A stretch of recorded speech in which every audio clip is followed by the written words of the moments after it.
Assalamualaikum warahmatullahi wabarakatuh. Perkenalkan, nama saya Nailin Tanjungala dengan nomor NIM 1912C2008.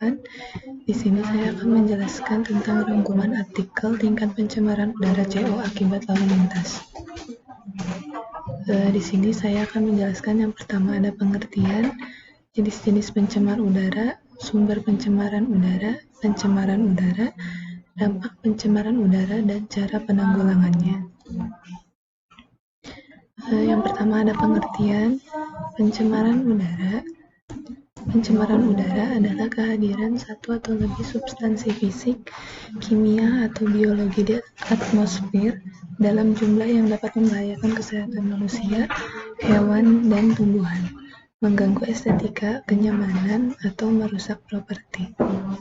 Pencemaran udara dapat ditimbulkan oleh sumber-sumber alami maupun kegiatan manusia.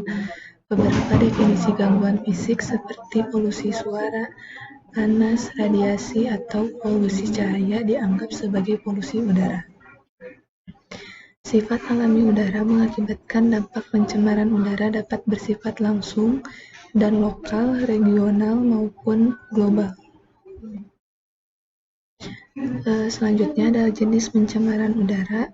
Pencemaran udara dibagi menjadi dua, yaitu pencemaran primer. Pencemaran primer adalah substansi pencemar yang ditimbulkan langsung dari sumber pencemaran udara. Karbon monoksida adalah sebuah contoh dari pencemar udara primer karena ia merupakan hasil dari pembakaran. Yang kedua ada pencemar sekunder. Pencemar sekunder adalah substansi pencemar yang terbentuk dari reaksi pencemar-pencemar primer di atmosfer. Pembentukan ozon dalam smog fotokimia adalah sebuah contoh dari pencemaran udara sekunder.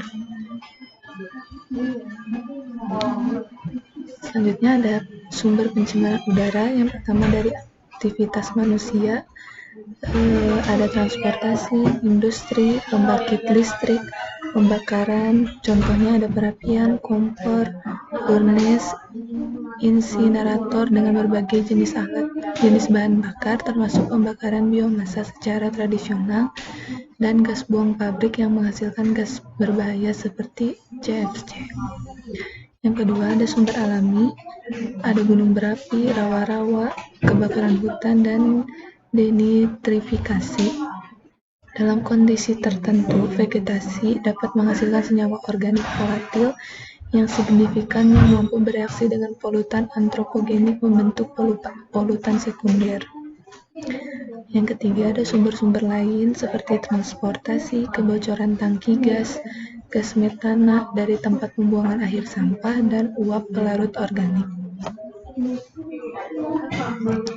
Pencemaran udara akibat kegiatan transportasi yang sangat penting adalah akibat kendaraan bermotor di darat yang menghasilkan gas CO, NOx, hidrokarbon, SO2, dan tetraethylated yang merupakan bahan logam timah yang ditambahkan ke dalam bensin berkualitas rendah untuk meningkatkan nilai oktan guna mencegah terjadinya letupan pada mesin. Kendaraan bermotor memberi dampak negatif berupa pencemar udara. Pengguna bahan bakar minyak yang dipergunakan sebagai penggerak bagi kendaraan, sistem ventilasi mesin, dan yang terutama adalah buangan dari knalpot hasil pembakaran bahan bakar yang merupakan pencampuran ratusan gas dan aerosol menjadi penyebab utama keluarnya berbagai pencemar. Polutan yang dikeluarkan oleh kendaraan bermotor antara lain ada karbon monoksida, nitrogen dioksida, timah hitam, karbon dioksida, hidrokarbon, dan sulfur dioksida. Polutan CO yang dikeluarkan oleh kendaraan bermotor memberi dampak negatif bagi kesehatan manusia. Karbon monoksida merupakan bahan pencemar berbentuk gas yang sangat beracun. Senyawa ini mengikat hemoglobin atau Hb yang berfungsi mengantarkan oksigen segar ke seluruh tubuh, menyebabkan fungsi Hb untuk membawa oksigen ke seluruh tubuh terganggu. Akibatnya, persediaan oksigen ke seluruh tubuh berkurang dan membuat sesak nafas dan dapat menyebabkan kematian apabila tidak segera mendapatkan udara segar kembali.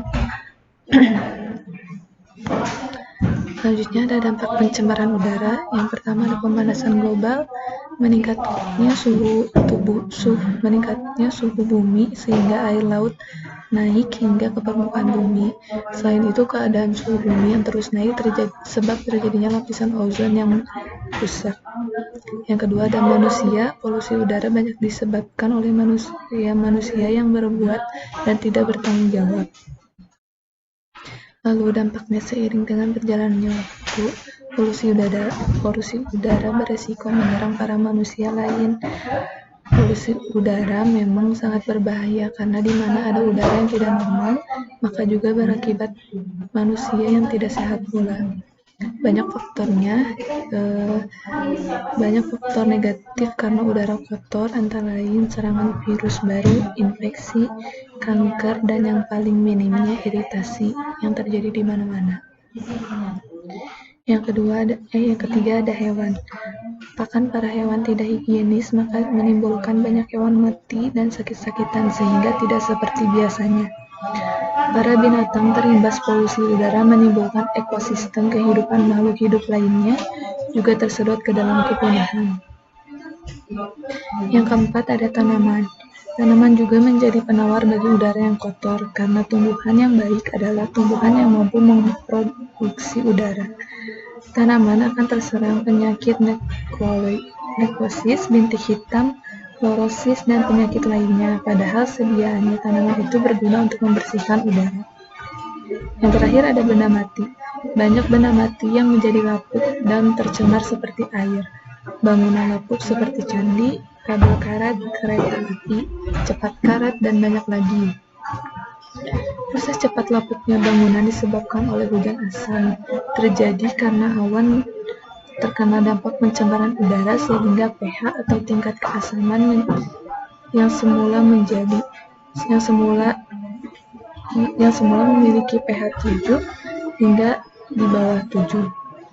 Hujan asam dapat merusak bangunan, membunuh tanaman, dan menurunkan kualitas air. Cara penanggulangannya yang pertama meminimalisir penggunaan kendaraan pribadi. Lalu merawat mesin kendaraan secara rutin, menggunakan transportasi umum, dan berjalan kaki atau bersepeda untuk meminimalisir pencemaran udara. Cukup sekian presentasi dari saya. Terima kasih. Wassalamualaikum warahmatullahi wabarakatuh.